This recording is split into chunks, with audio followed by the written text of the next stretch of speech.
Premiership power rankings for round number 2. We have got a little bit of movement in some of the teams. It's always good with the power rankings that you get more data in, because then you can kind of see the, the progress of the teams, because one game really does kind of skew things. But yeah, power rankings, so we're ranking the teams based on more than just what the table gives us. So kind of who did they beat? Was it home and away? Was it a close game? Was it a normal-ish game? Was it a bit of a hiding?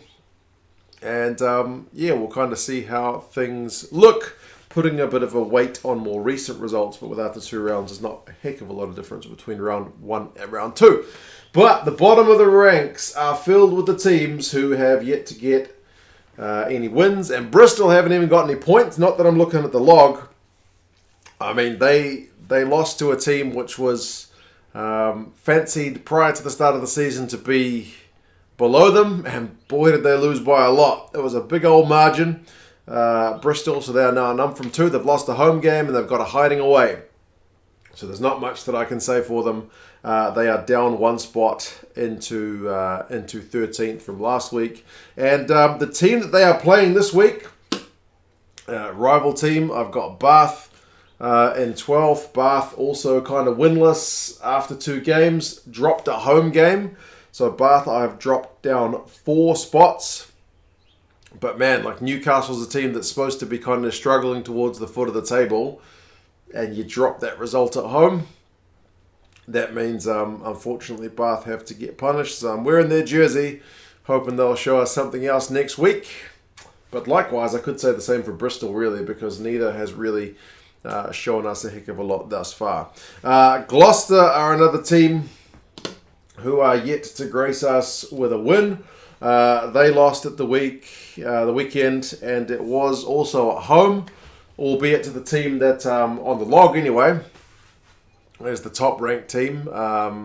Not that Leicester were predicted to be the top-ranked team, prior to the start of the season in terms of like the bookies odds. So then Leicester was supposed to be kind of upper half, but it's a dropped home game nonetheless. So they get a chance to rectify things when they go away to Worcester.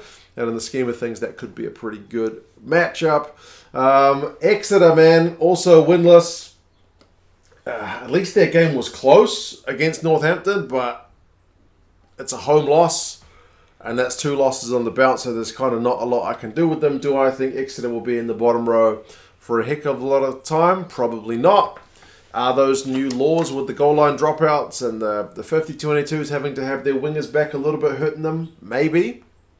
But everyone is going to have to adapt. So there you go. Exeter in 10th. And to round out the bottom row, the other winless team, they did get a draw. It was at home.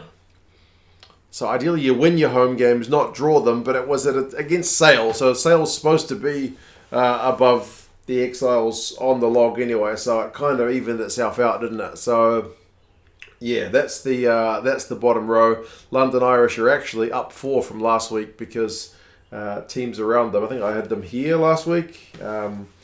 Teams around them have dropped that second result that London Irish didn't drop. So there you go.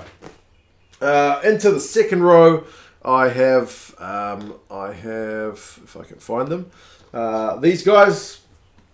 I've got Worcester. Now they've gone 1 and 1. I think on the log, the actual legit table, they are significantly higher, are they? I think they're a fair bit higher than 8th anyway. But you got to look at the fact that they beat London Irish at home, which on paper is maybe not worth as much as maybe, I don't know, like Northampton's win away at Sandy Park kind of thing. So that's kind of what I'm looking at with the power rankings. So yeah, Worcester at 1 and 1. They lost away from home to a pretty strong team at the weekend, but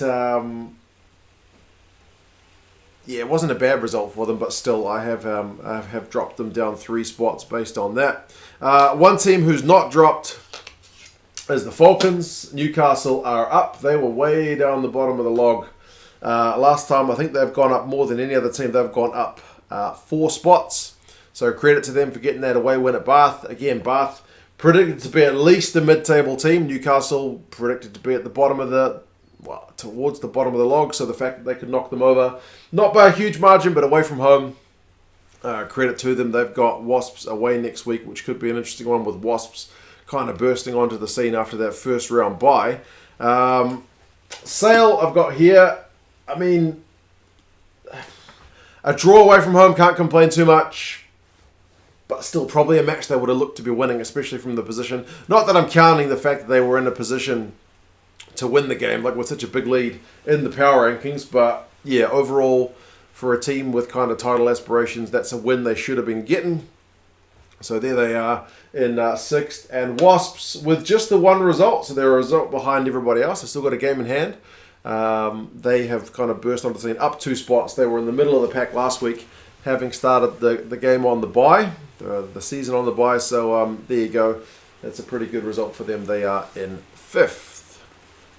The team above them is the other team who's been on the bye. That's Saracens. I had them at 1 last week. They have dropped, not because of anything they've done wrong, but mainly because they've only played the one game, and other teams around them have had a better record. So yeah, it'll all even itself out come the end of the season, but there you go. Saracens are 4th. Harlequins, I have got them steady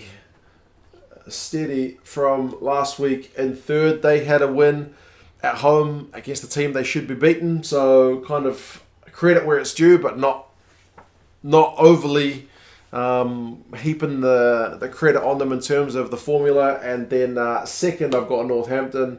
Northampton are up 2 spots. They beat what's supposed to be one of the title contenders away, so I can't give them much more credit. But the number 1 team thus far is still Leicester. They'll be truly tested next week. I mean, they're up 1. I think still Leicester. They were at 2 last week. So they've kind of started the season off with an equivalent result that Northampton got this week with that away win at Bristol, and then a pretty decent win away from home. So there's kind of not much in it between them and Northampton. Only a point of a point. And yeah, Harlequins, Saracens, top 4. Kind of pretty clearly Wasps not far behind Saracens. So yeah, we'll kind of see how it goes, folks. Like I said, the power rankings are just a bit of fun. I just work in the background to add up or subtract their positioning based on the results, and then kind of weight it towards the more recent ones. Hopefully it'll work itself out through the course of the season. So far, it looks all right. Obviously, you'd look at teams like Exeter and Bristol being at the bottom and think what's going on, but I mean, they need to pick up some wins to show us some form. But yeah, game of the weekend at the moment. I mean, Leicester against Saracens looks to be probably one of the most important ones, but also at the other end of the log, Bath and Bristol. Likewise, both those sides really need to kind of do something. So yeah, there's lots going on. Remember, Harlequins are on the bye, so they will inevitably, I think, drop come the next power rankings next week, unless all the teams around it, like if Leicester, Northampton, well, Leicester and Saracens can't both lose because they're playing each other. But yeah, it would take a bit of a miracle to Quins to go up. But anyway, like I said, the buys will kind of even themselves out through the course of the season. But anyway, you guys let me know your thoughts. Power rankings always just a bit of fun.